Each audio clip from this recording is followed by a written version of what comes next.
A young man stands in his bedroom. It just so happens that today, the 13th of April, is this young man's birthday. Though it was 13 years ago he was given life, it is only today he will be given a name. What will the name of this young man be? And his name is Zeusmel Poop Lord? Try again, dumbass.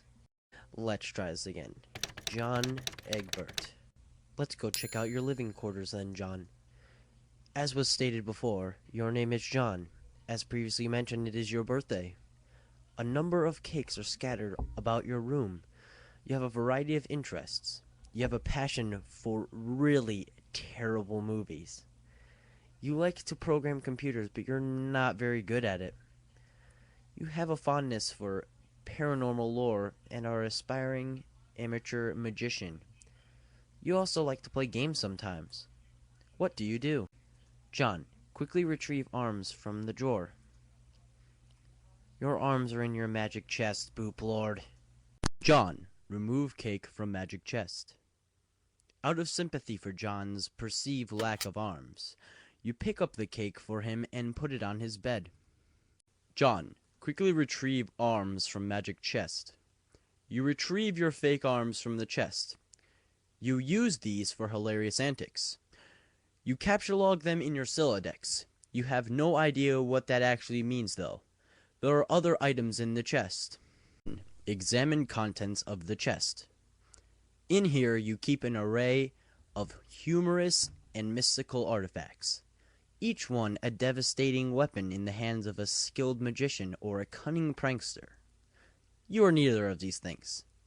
Among the artifacts are 2 fake arms, currently capture logged in your Sylladex, 1 pair of trick handcuffs, 1 stunt sword, 1 magician's hat, 1 pair of beagle pus glasses, several smoke pellets, several blood capsules, and 1 copy of Colonel Sassacre's daunting text of magical frivolity and magical jappery, and 1 copy of Harry Anderson's Wise Guy by Mike Cavaney.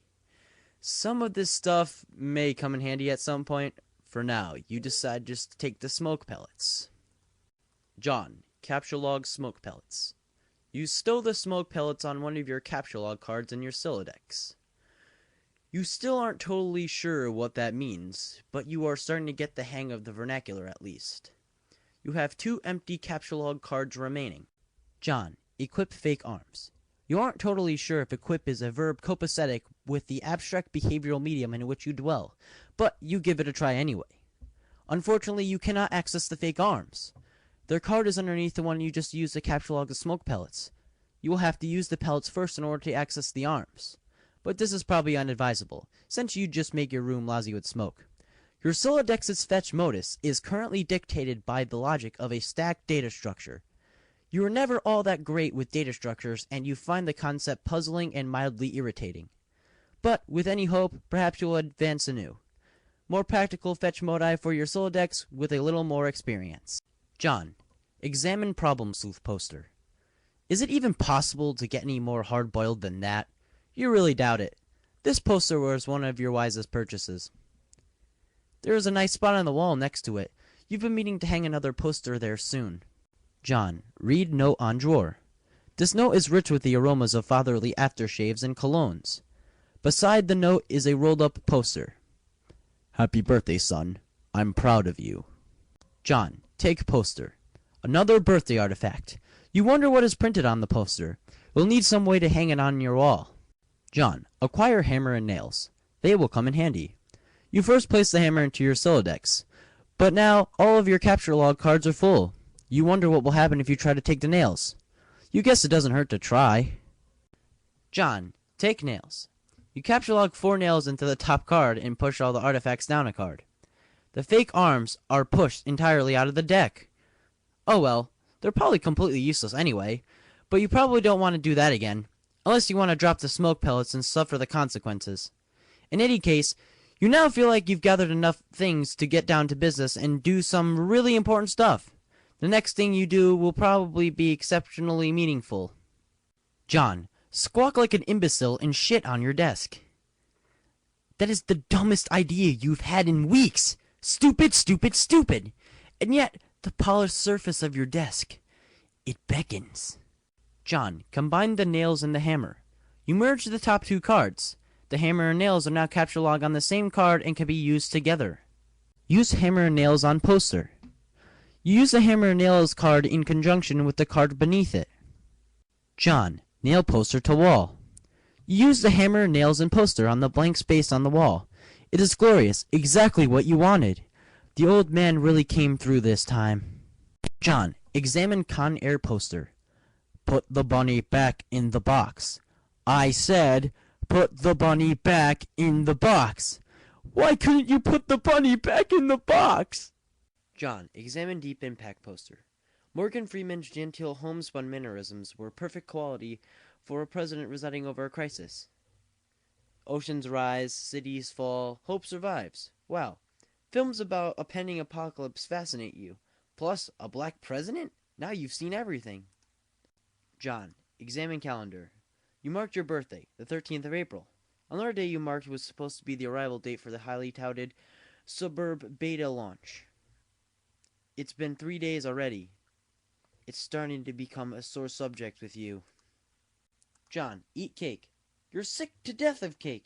You've been eating it all day, and you have no intention of clogging your Sylladex with it either.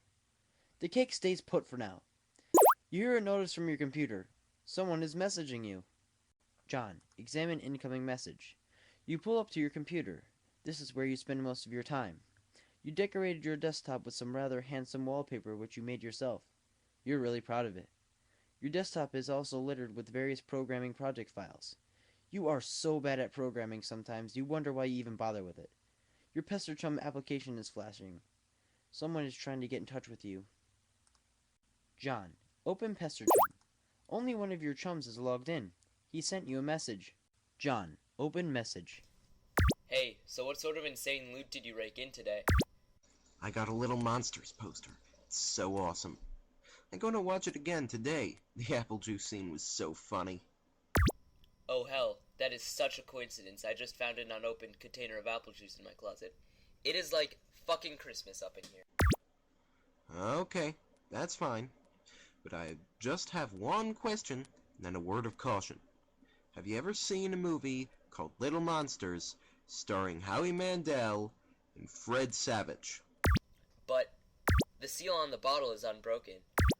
Are you suggesting someone put piss in my apple juice at the factory? All I'm saying is, don't you think Monster Howie Mandel has the power to do something as simple as reseal a bottle? Try using your brain, numbnuts! Why did the fat kid or whoever drank it know what piss tasted like? I mean, his reaction was nigh instantaneous. It was the 15th day in a row Howie Mandel peed in his juice. Okay, I can accept that. Monster B-list celebrity douchebags are cunning and persistent pranksters. Also, Fred Savage has a really punchable face. But who cares about this? Let's stop talking about it. Did you get the beta yet? No. Did you? Man, I got 2 copies already. But I don't care, I'm not gonna play it or anything. The game sounds boring. Did you see how it got slammed in Game Bro? Game Bro is a joke and we both know it. Yeah. Why don't you go check your mail? Maybe it's there now. Alright.